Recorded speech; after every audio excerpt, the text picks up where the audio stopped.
আমার মতো ভুল কেউ করবেন না প্লিজ। আমি আমার জীবনে যে ভুলগুলো করেছি সেই ভুলগুলোর জন্য এখন পস্তাতে হচ্ছে।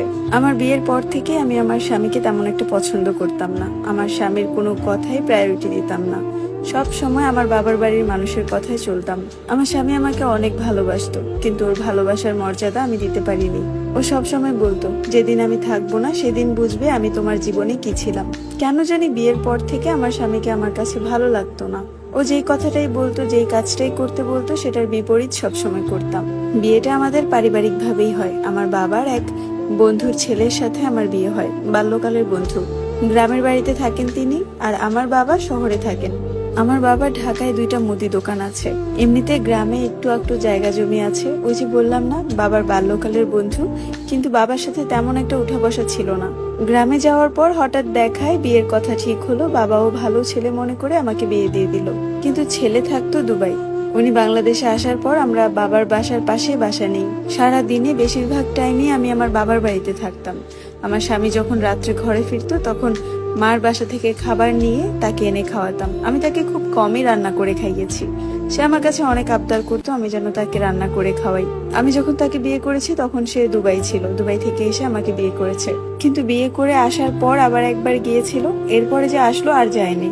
তার কথা, তার নাকি আমাকে রেখে যেতে ইচ্ছে করে না। কিন্তু আমার তো তার সাথে থাকতেই ইচ্ছে করে না।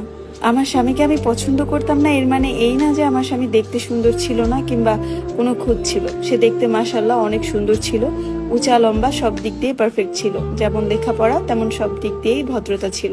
কিন্তু কেন জানি আমার কাছেই ভালো লাগতো না। এভাবেই কেটে গেল 2 বছর। ও আমার থেকে অনেক অবহেলা পেয়েছে। হঠাৎ একদিন ফেসবুকে একটা ছেলের সাথে পরিচয় হয়। পরিচয় থেকে বন্ধুত্ব।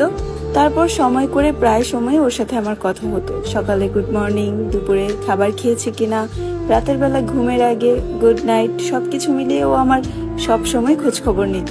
হঠাৎ করে দেখলাম ছেলেটার সাথে আমার সম্পর্কটা অন্যদিকে চলে যাচ্ছে। একদিন কথা বলতে না পারলে আমি অস্বস্তি ফিল করতাম। ও প্রথম বলেছিল যে আমরা শুধুই ফ্রেন্ড থাকবো, কিন্তু আস্তে ধীরে ওর কিছু কিছু কথায় আমাকে ওর প্রতি আকৃষ্ট করে। তারপর একটা সময় বুঝতে পারি আমি ওকে ভালোবেসে ফেলি, যেটা কিনা আমি আমার স্বামীকে বাসতে পারিনি। এর মধ্যে আমি আমার স্বামীকে প্রায় সময় বলতাম ও যেন আবার দুবাই চলে যায়, কারণ ও যদি চলে যায় তাহলে আমি এদিক দিয়ে ফ্রি হতে পারবো, আমি ওই ছেলেটার সাথে দেখা করতে পারবো। আর এখানে থাকা অবস্থায় আমি ওই ছেলেটার সাথে দেখা করতে পারছিলাম না, যেটা কিনা আমাদের সম্পর্কে অনেক বড় একটা বাধা সৃষ্টি করছিল। আমি ওকে এতবার বলতাম দেখে বিদেশে চলে যাও, ও আমাকে বলে যে চলো আমরা একটা বাবু নিয়ে নিই। বাবু নেওয়ার পরে আমি বাইরে চলে যাব, তুমি বাবু নিয়ে থাকবে। কিন্তু এই দিক দিয়ে আমি কোনোভাবেই রাজি ছিলাম না, কারণ আমি আমার ভবিষ্যৎ এত তাড়াতাড়ি নষ্ট করতে চাচ্ছিলাম না। একটা সময় ওই ছেলেটার সাথে আমার